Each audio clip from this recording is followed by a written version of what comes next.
Afzalgunj bus station వద్ద దాదాపు నిత్యం వేలాది మంది ప్రయాణికులు తమ గమ్యస్థానాలకు చేరుకుంటారు. ఈ సందర్భంగా ఆ స్టేషను మేనేజర్గా పనిచేస్తున్న మహమ్మద్ బాబా షరీఫుద్దీన్ దాదాపు 37 సంవత్సరాల పాటు పనిచేశారు. ఈ నెలాఖరుతో వారు పదవీ విరమణ చేయనున్నారు. ఈ సందర్భంగా మీడియా గాంధీ న్యూస్ ఛానల్ ప్రతినిధి కొద్దిసేపు మాట్లాడినప్పుడు ఎన్నో విషయాలు వెల్లడించారు. ప్రయాణికుల సంక్షేమమే తమ ధ్యేయమంటూ షరీఫుద్దీన్ గారు చెప్పుకుంటున్నారు. నమస్కారం షరీఫుద్దీన్ గారు, ఎప్పుడు ఏ సంవత్సరంలో చేరారు మీరు? 1989లో ఫస్ట్ డిపో ఫలక్నుమా, దాని తర్వాత మళ్ళీ జీడిమిట్ల డిపోలో చేశాను. ఆ తర్వాత మళ్ళీ దిల్సుఖ్నగర్ డిపోకి వచ్చాను. మళ్ళీ దిల్సుఖ్నగర్ డిపో నుంచి ప్రమోషన్ తీసుకున్న తర్వాత మళ్ళీ ఫలక్నుమా డిపోకి వచ్చాను. ఇంకా ఫలక్నుమా డిపో నుంచి ఇంకా నేను రిటైర్మెంట్ అవుతున్నాను. మరి ఏమంటారు మరి ప్రయాణికులకు మీరు? ప్రయాణికులు ఎక్కనే బస్సులు ఎక్కనే చాలా మనకు చేర్చ ఉంటుంది. ప్రయాణికులు మంచిగా చూసుకోవాలి, ప్రయాణికులను బస్సులోనే మంచిగా ఎక్కాలి, సైడ్లో ఆపి. మా స్టేట్ అఫ్జల్గంజ్ బస్ స్టాప్లో ఎన్ని రోజుల నుంచి చేస్తున్నాను, అన్ని బస్సులను సైడ్లో ఆపి ప్రయాణికులను ఎక్కియాలి, వాళ్ళకి స్వేచ్ఛ చూడాలి, ఆగినంత వరకు ఆపాలి.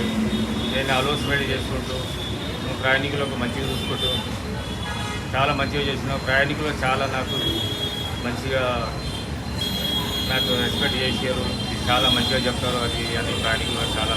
తర్వాత ఇంకో విషయం, మన మీరు సర్వీస్లో మొదటగా చేరిన ఏమిటి? ఫస్ట్ డ్రైవర్గా చేరినంటారు. డ్రైవరుగా ఫస్ట్ ఫలక్నుమా డిపో, ఆ తర్వాత జీడిమిట్ల డిపో, ఆ తర్వాత మళ్ళీ దిల్సుఖ్నగర్ డిపోలో వచ్చాను. ఆడ చాలా రోజులు చేసినాను దిల్సుఖ్నగర్ డిపోలలో. అటు నుంచి ప్రమోషన్ తీసుకున్న తర్వాత ఫలక్నుమా డిపోకి వచ్చాను.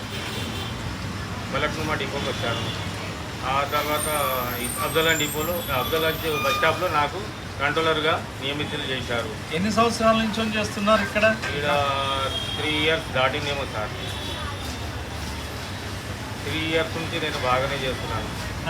ఫస్ట్ డిఎం గారు జాకీర్ హుసేన్ ఉండే నేను వచ్చినప్పుడు. ఆ తర్వాత రమేష్ గారు సార్ ఉండే, రమేష్ గారు. ఆ తర్వాత ఇప్పుడు మేడం వచ్చారు, సురేఖ మేడం గారు.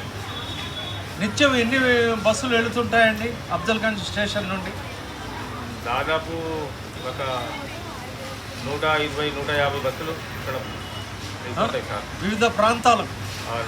సో మనము చంద్రాయన్గుట్ట, బాడీ షరీఫ్, తుకుగూడ, మహేశ్వరం వరకు ఇక్కడ నుంచి వెళ్తుంది. సికింద్రాబాద్ నుంచి వస్తాయి బస్సులు. కొన్ని ఇబ్రాహీంపట్నం దిల్సుఖ్నగర్ డిపో నుంచి బస్సులు వస్తాయి. కొన్ని హయాతాబాద్ నుంచి కొత్తగూడెం, మన అఫ్జల్గంజ్ కొత్తగూడెం, మన ఉప్పల్ చెంగిచర్ల డిపో, దిల్సుఖ్నగర్ డిపో, మన ఫలక్నుమా డిపో, ఫారూఖ్నగర్ డిపో బస్సులు ఎక్కువ చాలా వస్తాయి. ఫారూక్ నగర్, ఫలక్నుమా డిపో చాలా బస్సులు వస్తాయి. మన చెంగిచర్ల డిపో బస్సులు 71A చెంగిచర్ల అని. మొత్తానికి మీ సర్వీసులో ఎంతోమంది ప్రయాణికులను గమ్యస్థానానికి చేరేటందుకు తోడ్పడ్డారు. అవును సార్. చివరిగా ఏమంటారు, మీ సంస్థకు ఏం చెప్తుంటారు? మా డిఎం గారు కూడా చాలా సహకరించారు. పోయిన సీఏ గారు రాజా సార్ కూడా అక్కడ కోజీ డిపోకి వెళ్ళారు, ఆయన కూడా చాలా సహకరించారు. మన రమేష్ సార్ కూడా చాలా సహకరించారు. ఇప్పుడు కొత్త డిఎం కూడా చాలా మంచి మేడం ఉన్నారు, ఆమె కూడా చాలా సహకరించారు. మంచిగా అఫ్జల్గంజ్లో ఎలా ఉన్నారు, ట్రాఫిక్ అప్పుడప్పుడు చివరగా వస్తుంటారు పోతుంటారు. చివరగా ప్రయాణికులకు ఏం చెప్తుంటారు మీరు? ప్రయాణికులని ఆగిన తర్వాత బస్సు ఎక్కాలి, మళ్ళీ ఆగిన తర్వాత దిగాలి. మీరు ఫుట్పాత్ చేయకూడదు, లోపల వెళ్ళాలి, డ్రైవర్కు సైడ్ కాని రావాలి. ఇవన్నీ మేము గమనిస్తుంటాము, చెప్తుంటాము. అందరినీ ప్రయాణికులని మొత్తం లోపల పోయినంత వరకు ఎక్కిస్తాము, ఆపుతాం బస్సుని. అన్నీ నేను అఫ్జల్గంజ్ బస్ స్టాప్లో ఇవన్నీ అబ్జర్వ్ చేసినాను, అన్నీ చేశాను. అన్నీ అనౌన్స్మెంట్ చేస్తూ అందరికీ ప్రయాణికులను చెప్తూ అందరినీ సహకరించాను. All the best. Okay sir, thank you sir.